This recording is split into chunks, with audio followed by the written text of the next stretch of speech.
Political fall out हुआ, खास करके कांग्रेस पार्टी में। और हमने आज भी अखबार में शशि थरूर का बयान पढ़ा कि मेरे पार्टी से मतभेद है और मैं उसको पब्लिकली नहीं रखना चाहता हूँ, पार्टी फोरम में रखूँगा। लेकिन शशि थरूर को जिस तरह से महत्व दिया गया, और सही था क्योंकि उनकी जो भी स्पेशलाइज़ेशन भी है, उनको ले लिया गया डेलीगेशन में। तो ये जो अब मतभेद है, शशि थरूर, आपको लगता है कि फाइनली उनको कांग्रेस पार्टी छोड़नी पड़ेगी या कांग्रेस पार्टी उनको अकोमोडेट कर लेगी?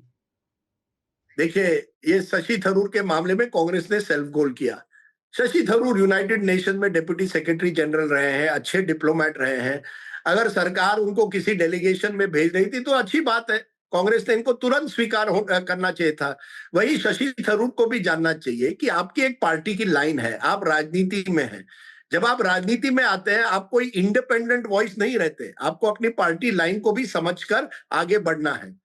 तो शशि थरूर और कांग्रेस दोनों को जानना चाहिए कि कि बड़े सूझबूझ से आपको आगे निकलना पड़ेगा। मैं अभी भी नहीं समझता मिलिंद की शशि थरूर कोई भाजपा में जा रहे हैं। मैं जितना शशि थरूर को जानता हूं, वो हिंदुत्व की विचारधारा के कट्टर विरोधी है। मुझे नहीं लगता वो उस तरह के अवसरवादी नेता है कि केवल, और वो एक ऐसे राज्य से आते हैं जहां उनको फायदा भी ज्यादा नहीं मिलेगा भाजपा के साथ जाने में। मुझे लगता है कांग्रेस को भी पता होना चाहिए कि देखिए, एक इतने बड़ी पार्टी में लोगों के अनेक विचार हो सकते हैं। सबको साथ लेने की आपको वो क्षमता होनी चाहिए। कांग्रेस एक जमाने में एक बड़ा टेंट हुआ करता था, जिसमें वामपंथी दल हो या राइट विंग हो, सब एक साथ में चलते थे। वामपंथी विचार वाले लोग और राइट विंग। वो तो होता नहीं कांग्रेस में।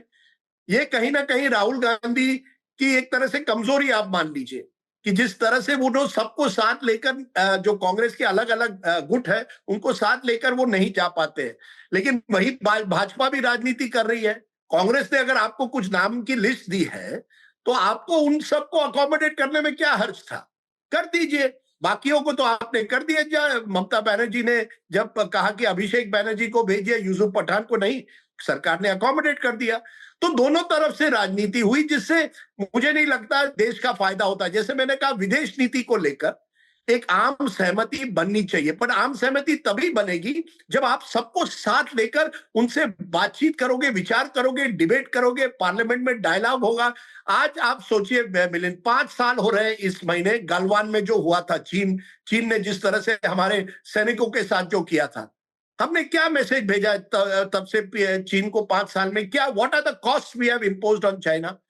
कोई डिबेट भी इस पर नहीं होता है।